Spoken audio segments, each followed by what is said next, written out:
Thank you for coming back to Everything Multiple Sclerosis with Penny podcast. I am Penny, and I'm so glad you're here. Today's episode is number 16. It's Exercise and Multiple Sclerosis Finding What Works for You. So please stay tuned, and I will share some helpful information. Please stay tuned.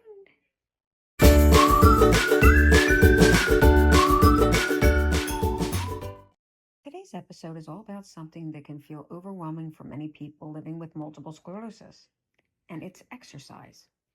Have you ever thought, oh, I'm too tired, or I can make my symptoms worse, or I don't even know where to start? Well, you're definitely not alone. I know those thoughts can be very real.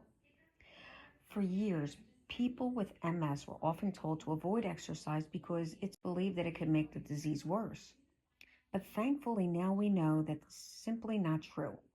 While exercise doesn't cure the MS, it can help improve strength, balance, flexibility, your mood, your energy, and even the overall quality of your life. The important thing is to remember that exercise with MS doesn't have to look like you're running a marathon or spending hours in the gym. Sometimes exercise is simply taking a short walk or stretching for 10 minutes, even if you sit in a chair and do chair exercises.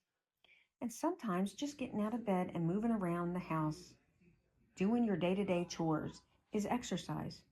The goal isn't perfection, it's just consistency. One of the biggest challenges for many people with MS is fatigue. MS fatigue isn't ordinarily tiredness.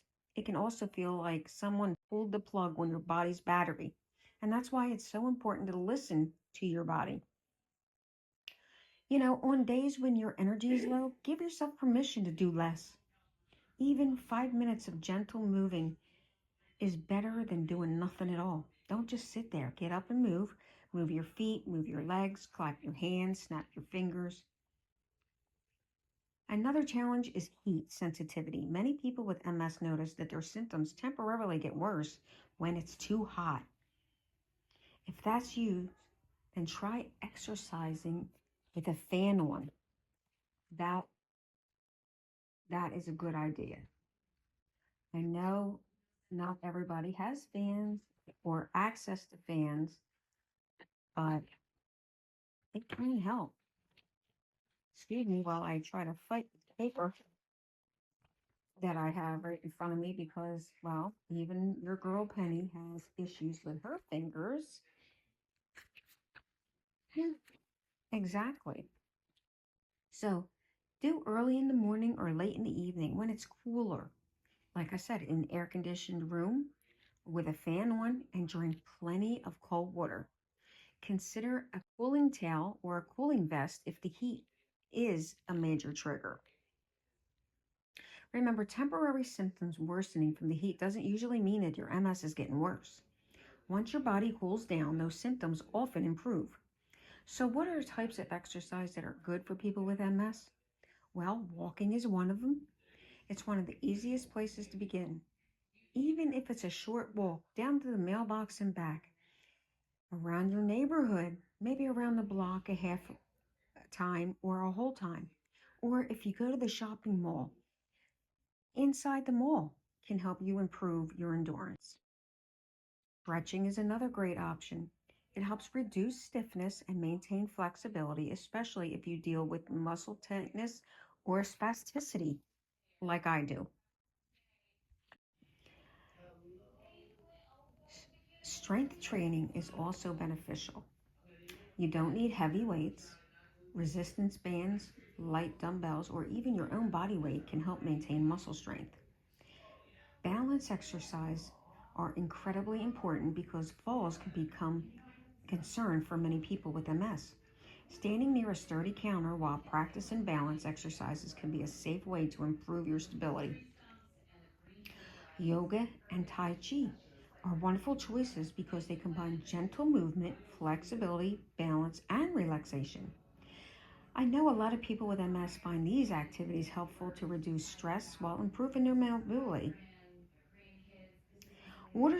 Exercise is another favorite of mine. Swimming or water aerobics lets you move with less stress on your joints, and the cool water can help prevent overheating.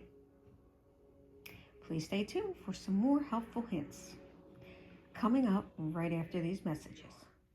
You have a question for me? Feel free to email me anytime at pennyhrc@gmail.com.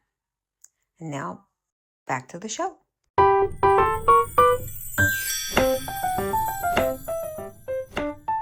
Welcome back.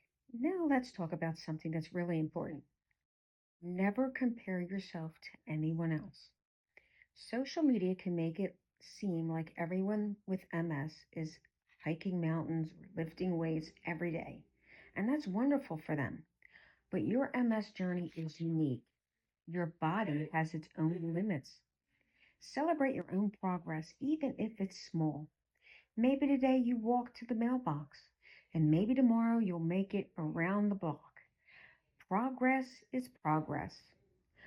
Do me a favor though, before starting a new exercise program, it's always a good idea to talk with your healthcare provider or physical therapist, especially if you have recent changes in your symptoms or balance problem. They can help create a plan that is safe and personalized just for you. So, as we wrap up today's episode, I know it was a short one, but I want to leave you with this thought. Movement is a way of caring for your body, not punishing it.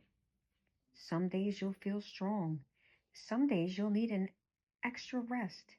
And both are okay, if I can speak. Living with MS means learning to work with your body instead of fighting against it. So with that being said, I'd like to thank you so much for spending part of your day with me. If you've enjoyed this episode, I'd love for you to follow the podcast, leave a review, and share it with someone else living with MS who might need a little encouragement. Remember, you are stronger than you think, and you never have to face MS alone.